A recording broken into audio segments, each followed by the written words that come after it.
الحمد لله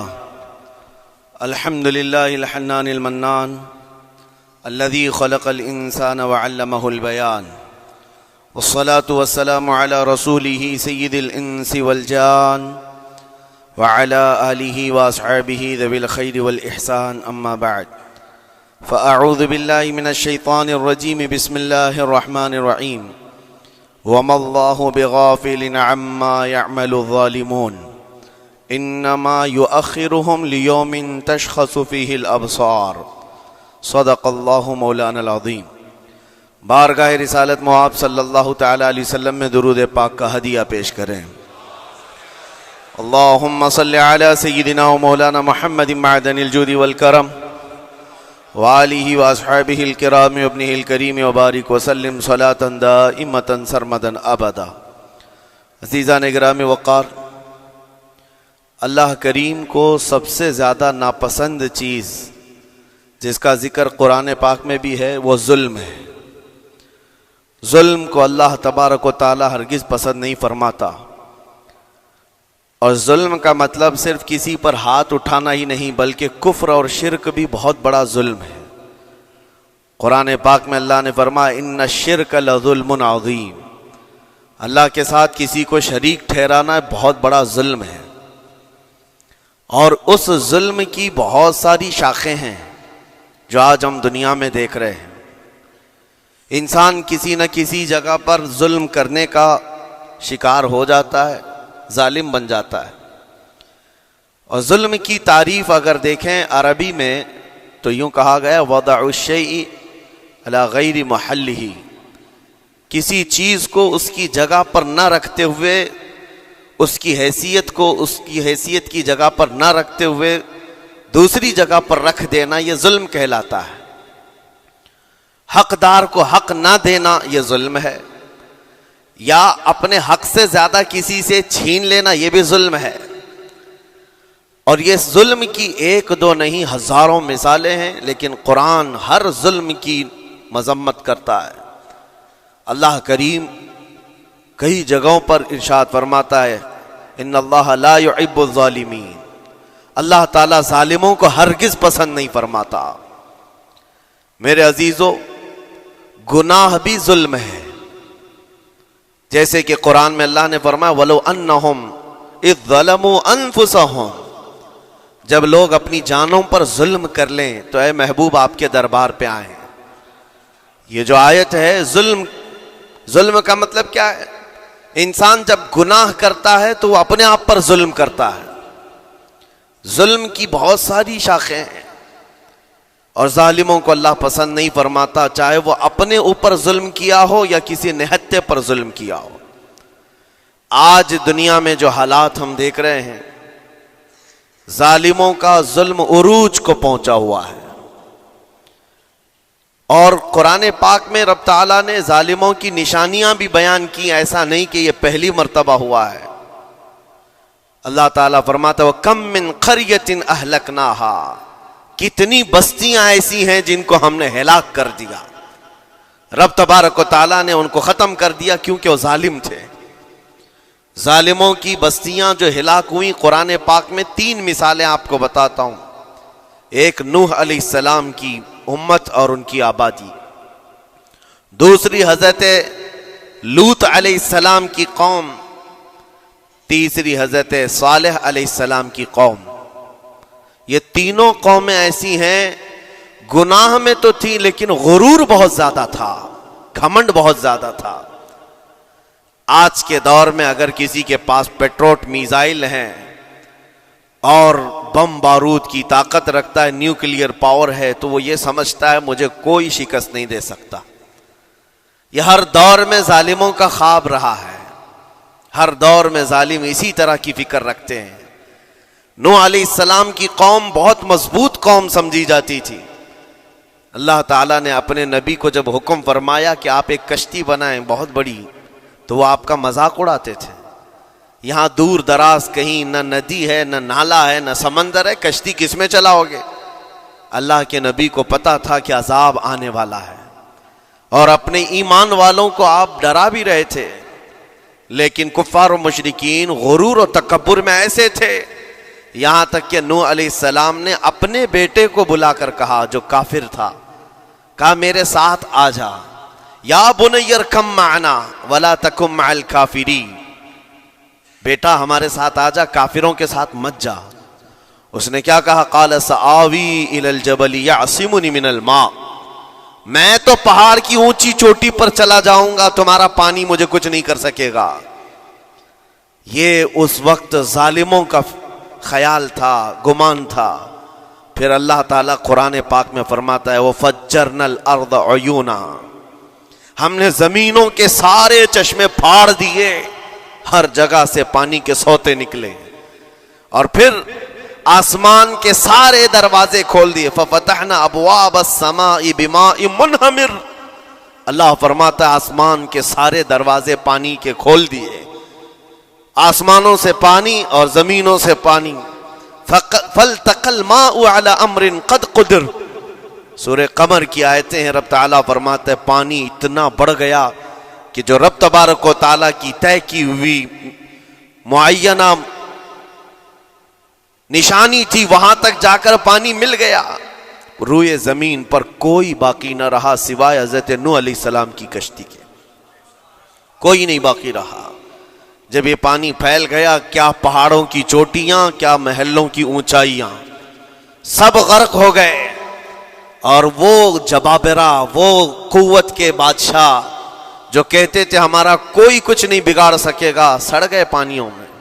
صرف پانی اللہ تعالیٰ بھیج دے تو انسان اسے روک نہیں سکتا، عذاب الہی کو کیسے روک سکے گا؟ دوسری گھمنڈی قوم، غرور میں مبتلا قوم تھی حضرت لوط علیہ السلام کی قوم، جو بدکاریوں میں ملوث تھے۔ اللہ کا جب عذاب آیا تو قرآن پاک میں رب تعالیٰ فرماتا ہے وَأَمْطَرْنَا عَلَيْهِمْ حِجَارَةً مِّن سِجِّيلٍ، نوکیلے پتھروں کی ہم نے ان پر بارش کی۔ فَجَعَلْنَا عَالِيَهَا سَافِلَهَا، ان کی اونچائیوں کو اٹھا کر کے نیچے پلٹ دیا گیا، زمین کو فرشتوں نے اوپر تک اٹھایا اور اس کے بعد پلٹ دیا، یہ پوری بستی غرق ہو گئی، ختم ہو گئی۔ یہ بستی بھی وہی تھی جس کو حضرت لوط علیہ السلام بار بار تنبیہ کرتے تھے کہ ظلم سے بچو، ظلم سے بچو، ظلم اللہ کے عذاب کو دعوت دیتا ہے، لیکن وہ مذاق اڑاتے تھے، اور جب ہلاک و برباد ہو گئے، ختم ہو گئے، ان کی نشانیاں بھی باقی نہیں رہی۔ وہ پتھروں کی بارشیں کہاں ہوئی تھی واللہ عالم، لیکن میرے عزیزو ہم نے دیکھا ہے جہاں یہ قوم آباد تھی اس علاقے کو آج بتایا جاتا ہے وہ جارڈن کا علاقہ تھا، بحر مردار جہاں پر آج باقی ہے، ڈیڈ سی۔ میں خود سفر پر دیکھا، جارڈن کی ایک سرزمین پر گاڑی چلتی جا رہی ہے اور کالے کالے پتھر، جہاں تک نظر کرو صرف پتھر ہی پتھر ہیں، بہت نوکیلے، ایسے پتھر میں نے دنیا میں دوسری جگہوں پر نہیں دیکھا۔ آج بھی اسی طرح سے باقی تقریباً 100 کلومیٹر 150 کلومیٹر تک صرف پتھر ہی ہے، بیچ میں صرف ایک روڈ جاتا ہے، اس کے بعد نہ کوئی درخت دکھتا ہے، نہ کوئی عمارت ہے، نہ کوئی پہاڑ ہے، صرف پتھر، پتھروں کا صحرا ہے۔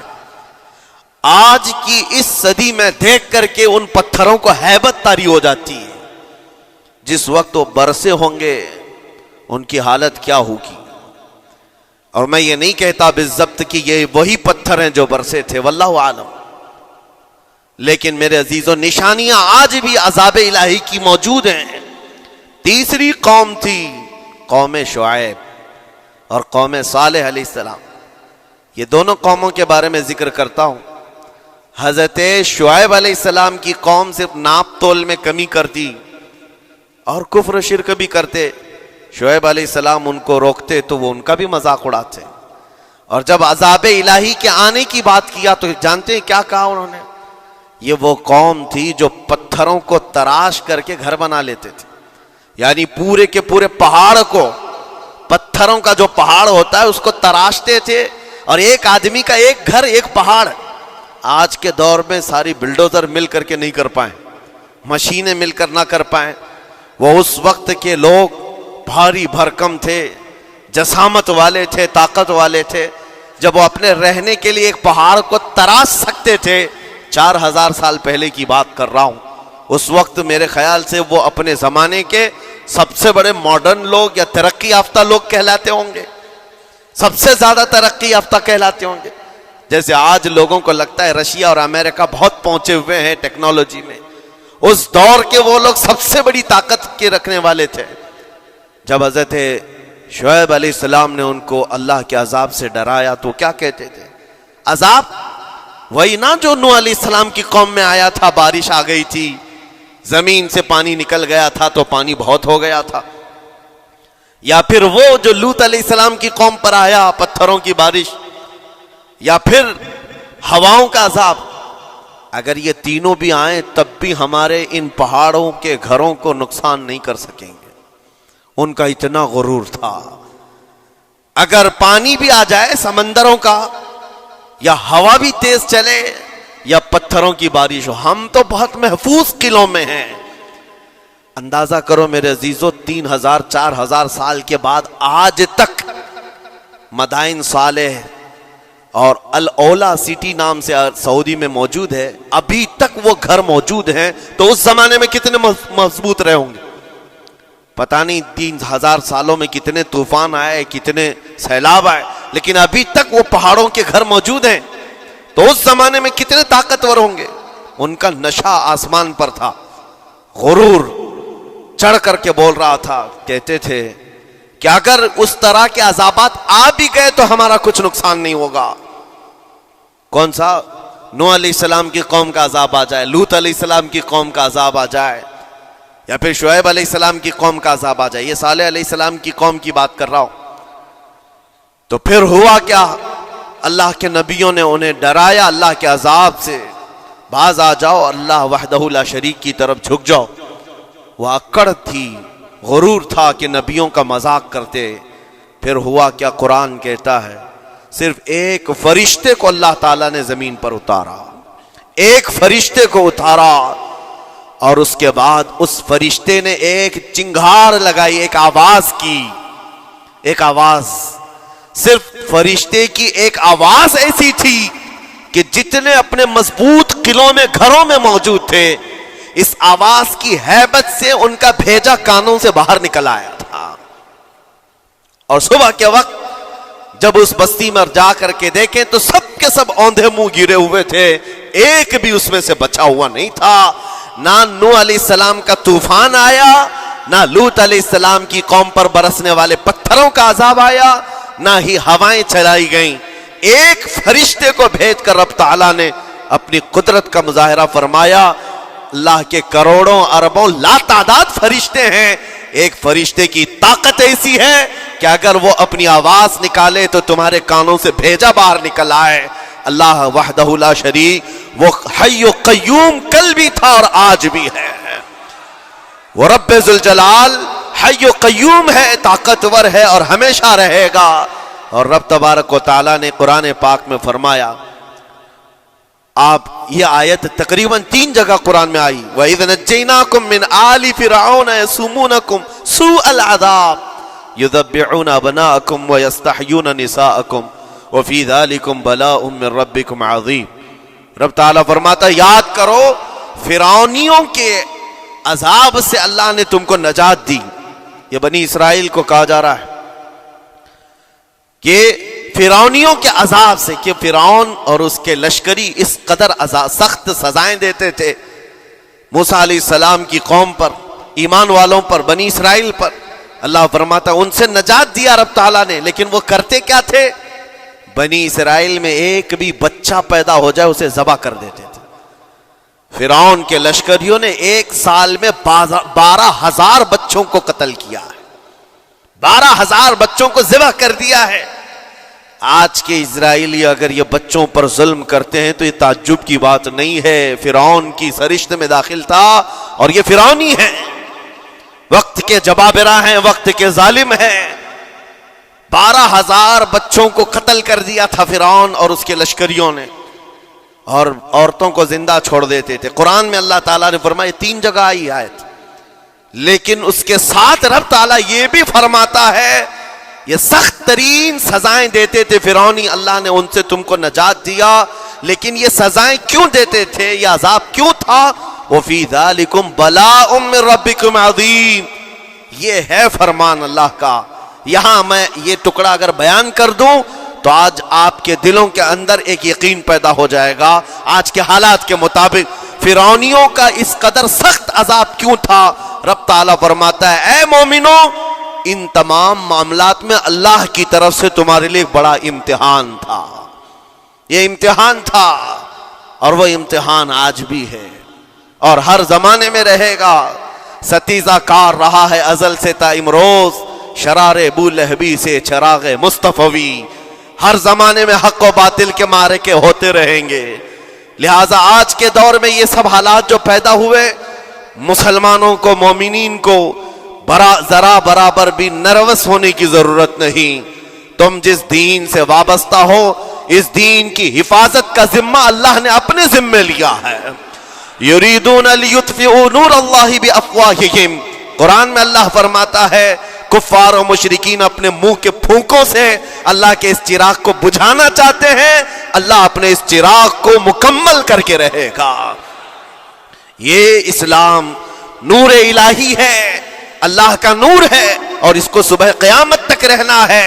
اور ہم جیسے اور بھی آئیں گے اس زمین پر اور آئیں گے جاتے رہیں گے. یہ آبادیاں ہیں، بدلتی رہیں گی، خدائی قانون ہے، لیکن اسلام نہ کل بدلا تھا، نہ آج، نہ قیامت تک بدلے گا. ہم سب کا امتحان ہے میرے عزیزو، ہم سب کا امتحان ہے. لیکن ان حالات میں مومنین کو کرنا کیا چاہیے؟ انہیں اپنے ایمان کو مضبوط کرنا چاہیے. کبھی کسی کے اڑتے ہوئے چھیٹڑے اور ٹکڑے دیکھ کر تمہیں مایوس ہونے کی ضرورت نہیں. اب ہمارا مستقبل کیا ہوگا؟ میرے عزیزو، آج جو حالات ہیں یہ حالات کربلا سے زیادہ سخت تو نہیں ہیں.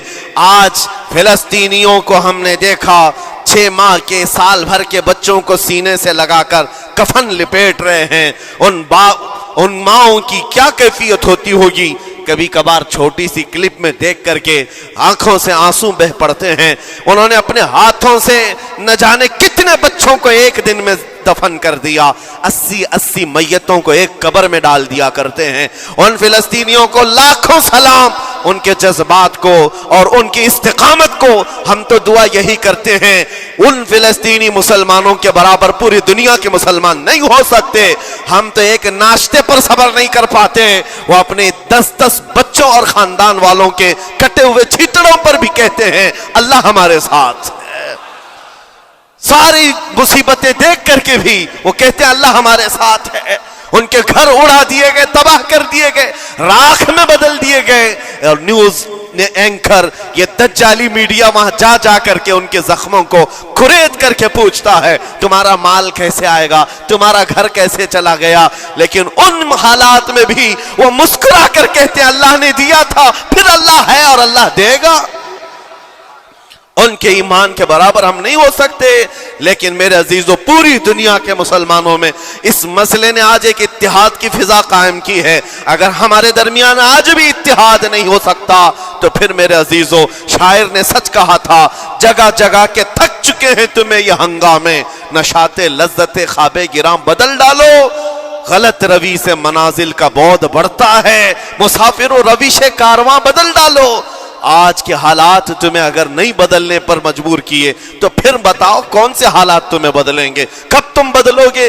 لیکن ان حالات پر آج بعض لوگوں نے یہ کہنا شروع کیا. میں نے چند دنوں پہلے ایک آیت پڑھی تھی، ایک بیان میں کہا تھا اللہ قرآن میں فرماتا ہے هو الذی ارسل رسولہ بالہدی ودین الحق لیظہرہ علی الدین کلہ. وہ اللہ ہے جس نے حق دین کے ساتھ اپنے رسول کو بھیجا ہے اور ہدایت کے ساتھ اپنے رسول کو بھیجا ہے. کیوں بھیجا ہے؟ لیظہرہ علی الدین کلہ، تاکہ وہ رسول پوری دنیا پر یہ دین غالب کرے.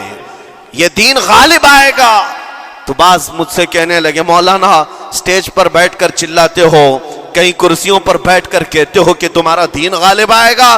تمہارا دین تو آج ٹکڑے ٹکڑے کیا جا رہا ہے، کوئی کچھ نہیں کر پاتا. ان ظالموں کو میں یہ کہتا ہوں، ان کو یہ میں کہتا ہوں، ان تمام حالات سے تم ہرگز یہ مت سمجھنا کہ دین غالب آئے گا. چاند پر بھی گہن لگتا ہے، لیکن جب گہن چھٹتا ہے تو چاند پورے آب و تاب کے ساتھ چمکتا ہے. آج اگر امت مصطفیٰ پر گہن لگا ہے تو میں اپنے اپنے ان تمام نوجوانوں سے جو ابھی ان فوان شباب میں داخل ہوئے ہیں، ابھی یہ دنیا کو دیکھنے کے قابل بنے ہیں، میں ان سے کہتا ہوں ان آندھیوں سے، ان طوفانوں سے گھبرا کر کے نہ تمہیں دین بدلنے کی ضرورت ہے، نہ تمہیں اپنا مسلک و مذہب بدلنے کی ضرورت ہے، بلکہ میں یہ کہتا ہوں نہ گھبراؤ مسلمانوں، ابھی خدا کی شان باقی ہے، ابھی اسلام زندہ ہے، قرآن باقی ہے۔ یہ ظالم کافر کیا سمجھتے ہیں جو روز ہم سے الجھتے ہیں؟ ابھی کربلا کا آخری میدان باقی ہے، ابھی تو کربلا کا آخری میدان باقی ہے۔ عزیزان گرامی وقار، میرے نبی کریم صلی اللہ تعالی علیہ وسلم نے جو فرمایا وہ ہو کر رہے گا، وہ ہو کر رہے گا۔ میرے آقا صلی اللہ تعالی علیہ وسلم کا فرمان عالی شان میں سناتا ہوں۔ حضور فرماتے ہیں لا تزال عصابۃ من امتی یقاتلون علی ابواب دمشق وما حولها وعلى ابواب بیت المقدس لا يضرهم خذلان من خذلهم ظاہرین علی الحق الى ان تقوم الساعة او کما قال رسول اللہ صلی اللہ علیہ وسلم۔ میرے آقا فرماتے ہیں قیامت تک میری امت میں سے ایک جماعت ایسی ہوگی جو بیت المقدس کے ارد گرد حق کے لیے لڑ رہی ہوگی۔ حضور نے فرمایا قیامت تک لڑتی رہے گی، لیکن ساتھ میں ان کے لیے میرے آقا نے فرمایا پوری دنیا کے برا چاہنے سے ان کا کچھ نہیں بگڑے گا۔ اس کا مطلب کیا ہے؟ اگر آپ ہم سے پوچھتے ہیں کچھ نہیں بگڑے گا، حضور نے فرمایا کچھ نہیں بگڑے گا، لیکن ہم تو دیکھ رہے ہیں ان کے گھر تباہ ہو گئے، بچے مر گئے، چھوٹے بچوں کے سروں سے باپ کا سایہ نکل گیا، کسی کے سامنے اس کی ماں کی تڑپتی ہوئی لاش ہے، اور حدیث میں کہا جا رہا ہے ان کا کچھ نہیں بگڑے گا۔ سب تو بگڑ گیا، مال بھی گیا، دکان بھی گئی، تجارت بھی گیا، گھر بھی گئے، اولاد بھی، رشتہ دار بھی، اور حدیث میں کہا جا رہا ہے کچھ نہیں بگڑے گا۔ میرے عزیزو یاد رکھو میرے آقا کا فرمان حق ہے، کچھ نہیں بگڑے گا کا مطلب کیا ہے؟ یہ تمام اسباب جانے کا مطلب یہ نہیں کہ بگڑ گیا، بگڑا تو اس کا ہے جس کا ایمان بگڑ گیا، ایمان جس کا گیا اس کا سب بگڑ گیا۔ اور ہم نے ان بچوں کو دیکھا ہے آج، ارے رات کو سوتے ہیں تو انہیں پتہ نہیں ہوتا صبح ہوگی بھی کہ نہیں ہوگی، لیکن اس کے باوجود ایک دل دہلا دینے والی بات میں بتاتا ہوں۔ مصر کی سرزمین سے لوگ پانی کے بوتلیں اور ڈبے اٹھا کر کے بارڈر پر جا رہے ہیں، لیکن فلسطین غزہ کے وہ مسلمان کہتے ہیں اپنا پانی تم رکھو، اللہ کریم ہمارے لیے کہیں سے اپنی ہی زمین سے پانی عطا کرے گا۔ ان کو لوگ کہہ رہے ہیں کیا آپ نہیں دیکھ رہے وقت کا بڑا فرعون روز الٹیمیٹم دیتا ہے 24 گھنٹے میں علاقہ خالی کرو، نکل جاؤ، گھر خالی کرو۔ کیسا ایمان ہے تمہارا کہ آنے والی بڑی بڑی میزائلوں کا اپنے سینے سے مقابلہ کرتے ہیں اور کہتے ہیں کل سے ہم یہی تھے، آج بھی یہی ہیں اور یہی رہیں گے اور اسی مٹی میں دفن ہو جائیں گے۔ یہ جو استقامت ہے اسی کو میرے آقا نے فرمایا دنیا ان کا کچھ نہیں بگاڑ سکے گی۔ ایمان اگر مضبوط ہے تو کچھ نہیں بگڑا ہے۔ ارے 6 سال کی بچی، 6 سال کی بچیاں، ٹرینڈ چلا ہوا ہے ان کے محلوں میں، ٹرینڈ چلا ہوا ہے، اپنے اپنے ہاتھوں میں مہندی سے اپنا نام لکھ رہی ہیں ہنسی خوشی۔ پوچھا ان سے کہ نام لکھنے کا ٹرینڈ کیوں چلا ہے ابھی جنگ کے حالات میں مہندی سے؟ کہتی ہیں کل کو اگر ہم اڑ گئے، چہرہ نہیں ملا، جسم نہیں ملا، ہاتھ اگر بچا ہوا ہو تو نام دیکھ کر ہمارے ماں باپ پہچان تو سکے۔ شہادت کا یہ جذبہ، شہادت کا یہ جذبہ 6 سال کے بچوں میں اگر آیا ہے، یقیناً ان کے سینوں میں ایمان موجود ہے، ایمان موجود ہے۔ میرے عزیزو ذرا اپنے حالات پر ذرا توجہ کرو، مولا کریم نے ہمیں کس چیز کی کمی دی ہے؟ کون سی چیز کم آئی ہمارے گھر میں؟ ہم تو مرغن غذائیں روز کھاتے ہیں، آج ہمارے پاس ساری نعمتیں اللہ نے دی ہیں، ہم عیاشیوں کے اڈوں پر پوری رات گزارتے ہیں۔ ہمارے شہر آج جس گلی سے گزر جائیں صبح کی اذان تک یہاں گپیں لگاتے ہوئے کھڑے رہے۔ اے میرے عزیزو حالات تو ہمارے ایسے ہیں کہ کھا کھا کر کے چربیاں چڑھ گئیں، ہمیں ان کا کیا احساس ہو پائے گا؟ ان کا کیا احساس ہو پائے گا جن کے ہاں پانی سے زیادہ خون دیکھا جاتا ہے، جن کے ہاں زندوں کو پکڑنے کے لیے نہیں اب مردوں کو پکڑنے کے لیے لوگ بھی نہیں ہیں،